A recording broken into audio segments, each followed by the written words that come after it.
told us, right? It says,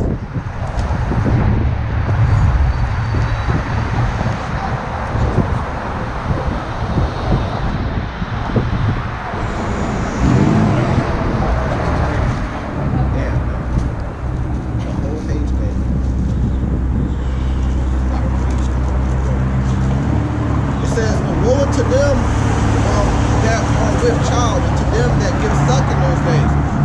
Pray ye that your flight be not in winter, neither on the Sabbath day. That came 70 AD.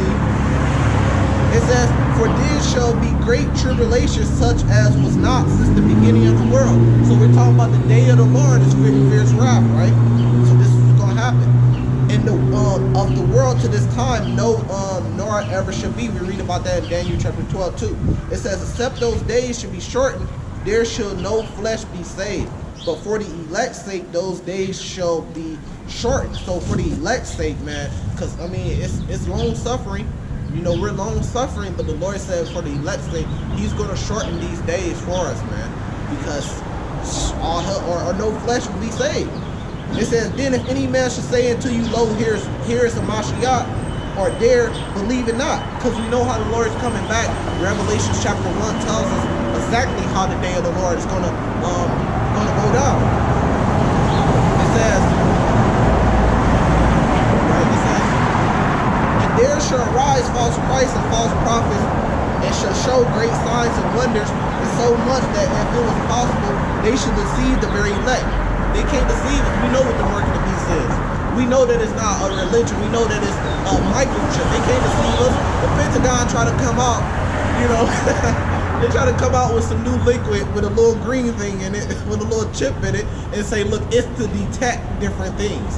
Yeah, it's to track you, and it's the mark of the beast.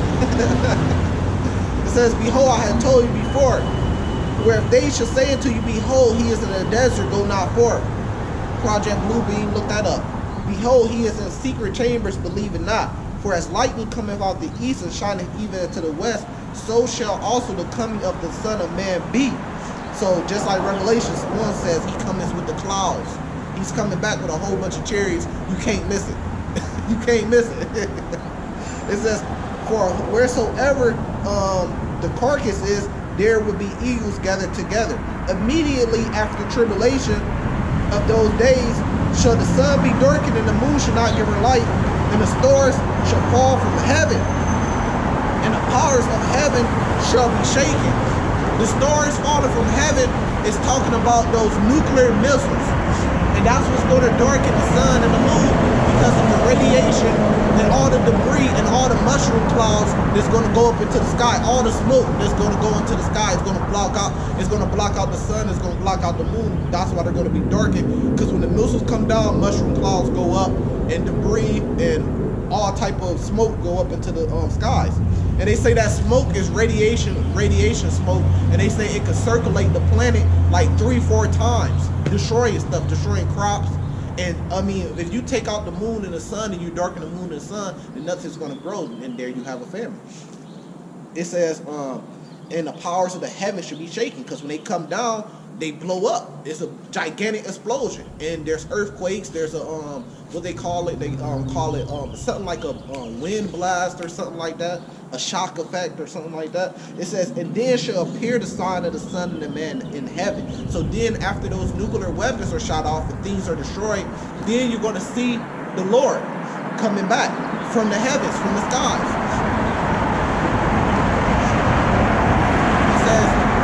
Shall all tribes of the earth mourn, and they shall see the Son of Man coming in the clouds of heaven with power and great glory. And he shall send his angels with a great sound of a trumpet, and they shall gather together his elect from the four winds, and from one end of the heaven and to the other. So when the Lord comes back after those nuclear weapons destroy everything, then you're going to see the Lord coming back out the skies. You're going to see his angels in chariots, which the world calls so-called UFOs today. It's the chariots of the Lord, and these chariots are going to go pick up his elect. Lord be, I'll be one of those men by doing the work that the chariot comes down, pick up you, take you up to the gigantic chariot, which the world calls a mothership, to be with the Lord. That's how you're going to be saved. this time. Noah was saved by getting on a gigantic boat during the flood. But the second death, we're going to be picked up by the chariots, you know. And we're going to be taken back to our land, just like during the time of Exodus, they were led back to the land by a chariot by the Lord.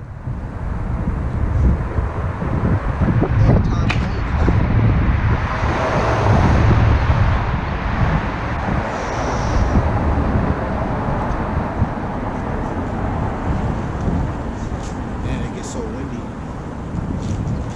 Here, let's just start right here since this one's already open. This is Isaiah chapter 63.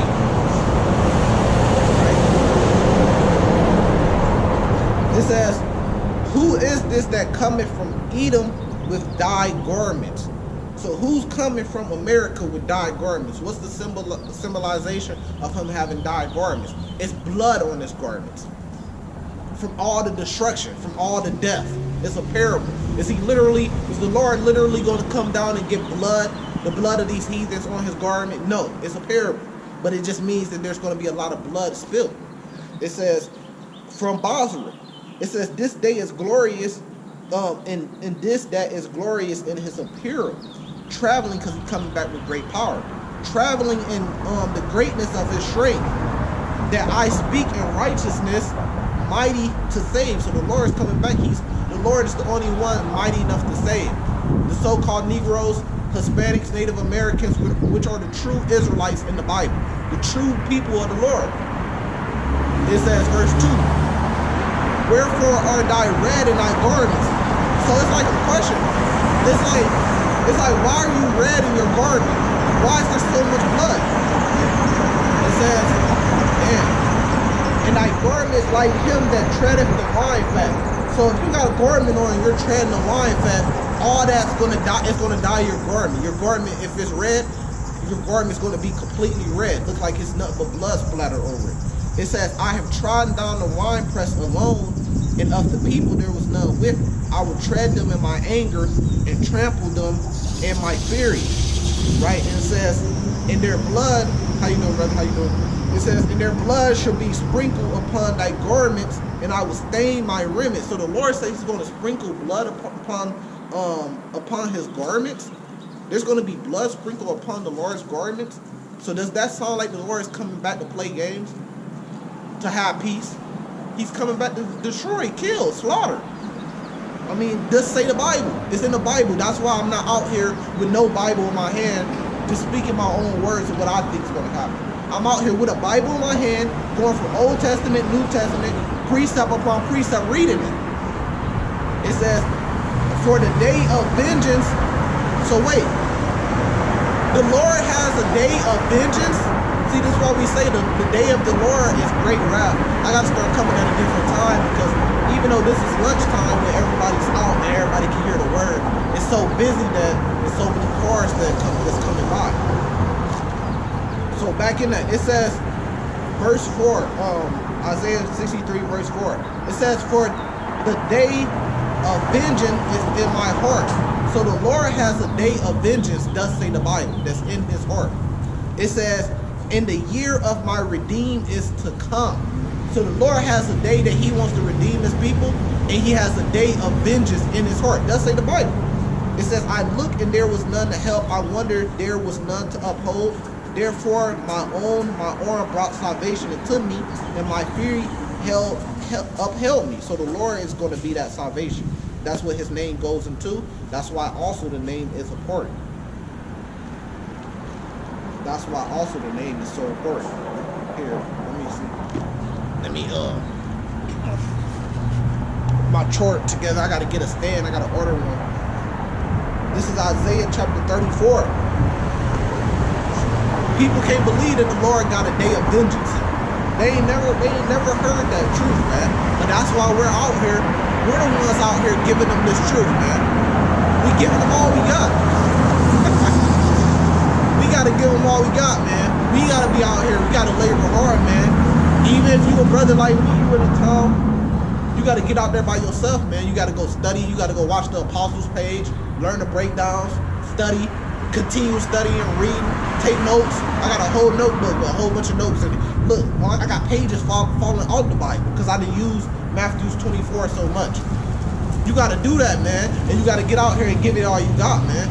Fuck how these people think about you, how they see you, how they feel you. When I turn this camera around, you will see a lot of different people walking by. But it don't matter, man. You got to bring out the truth, man. Isaiah 34.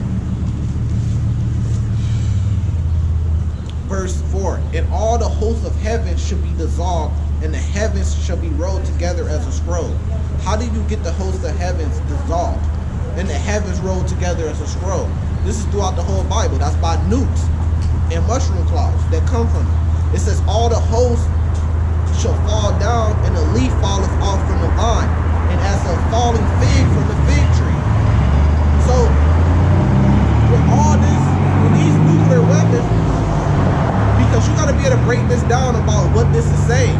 You got to be able to break this down and understand what this means. So what is it talking about that could dissolve the host of heaven?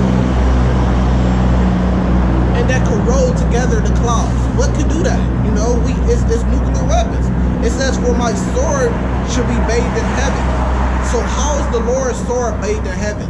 It's those nuclear weapons. They go up into the space, right? And then they come back down and hit their target. So the Lord says, for my sword should be bathed in heaven. Behold, it should come down upon Adumia, which is Greek for Edomite, for Edom, and upon the people of my curse to judgment. So this is a curse. The nuclear weapons that all these nations have, they're not just sitting there in their silos for no reason. No, these things are a curse. This is the curse that the Lord has. The Lord has two curses for Esau. The chariots, which Esau can't compete with, which he's going to try to, 2nd Esdras chapter 13, Revelations chapter 12. And the nuclear weapons, which is going to be used during the day of the Lord. And that's going to be a part of his wrath. But when you check it out, look, right? The people of his curse is Esau. So that's the main person that these nuclear weapons are going to be used for.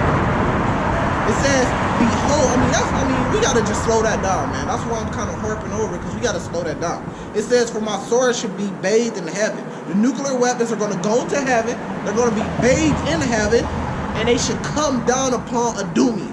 I mean, how clear cut do you get? How clear is that? The nuclear weapons are going to go in heaven. They're going to be bathed in heaven, and they're going to come down on Esau. It's just that simple. And that's why they don't want to admit that they're the Edomites to this day. Nobody wants to be an Edomite. Nobody can say, look, we're the Edomites as a nation, right?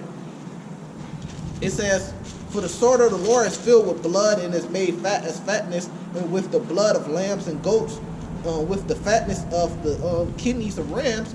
For the Lord has a sacrifice in Basra, right? And that's the reason why, because all those things, the goats and stuff like that, was used for a sacrifice. So America is going to be a gigantic sacrifice, like the Apostle Tahor said. This place is going to be a gigantic sacrifice. It says, and with the blood, it says, a sacrifice in Basra, in a great slaughter in the land of Adumia. So if you vocab Malone, right, and you read Isaiah 34, you was trying to say this happened in ancient time. So when in ancient time was the Lord, what does it mean when it says the Lord's sword will be bathed in heaven? When did, because the word sword means weapon, right? So when did a weapon go into heaven and come down and destroy and slaughter Esau? When did that happen?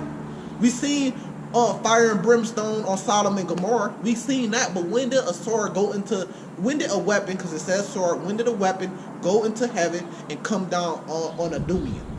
That hasn't happened, man. And what weapon is it talking about? What weapon could go into heavens, the skies, space, or whatever, and come down and destroy a nation of people? A nuclear weapon, man. So let's see, that's how we know we got the truth, man. Isaiah 34, prophecy. They don't get prophecy, right? Like Apostle Tahor said, a Christian, vocab Malone, his team, if they come up against you, just use prophecy. Just use the prophecies, man. They don't get it. If you use the prophecies, they're going to make themselves look like assholes. they're gonna make themselves look like fools, man. I mean, I could just imagine bringing out Isaiah chapter 34 and trying to have one of these Christians break it down. I could just imagine what they say the sword is, and them try to make this up and say this happened. So man, this shit is, you can't make this shit up, man. But this is the point, though. I'm gonna get straight to the point. For it is the day. Remember, we're talking about the day of the Lord, right? Great wrath, right? Here, let me flip the page, and I'm gonna end off here pretty soon. Yeah.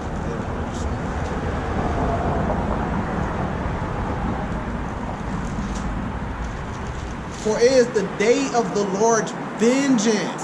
So the day of the Lord's vengeance has to do with nuclear weapons going up into space, being bathed in heaven, and coming down and destroying Esau, Edomia.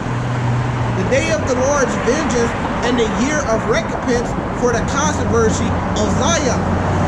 That hasn't happened yet, man. The day of the Lord's vengeance is the last days of these kingdoms, of when the Lord comes back to destroy this place. So this ain't talking about some past thing that happened. This will have to be talking about prophecy, because it says the day of the Lord's vengeance and the year of recompense for the controversy of Zion. I mean, so there's no way around that. There's no way around that. So if you believe in the Bible, you will have to say Esau, Edom is still around. They have not been wiped out. They're still around when the Lord comes back to take his day of vengeance, and they're going to be destroyed by some type of sword that's going to be bathed in heaven, that's going to come down on them, which is a nuclear weapon. You have to admit that if you believe in the Bible, man. You have to admit that. So that's one curse, right? That's one of the curses of the Lord that's going to get Esau. And I might do like a little shorter video on this little segment right here, because it's powerful, man. It's powerful. It gets your spirit going. That's one of the curses. I am going to do a little shorter video too on this segment, man.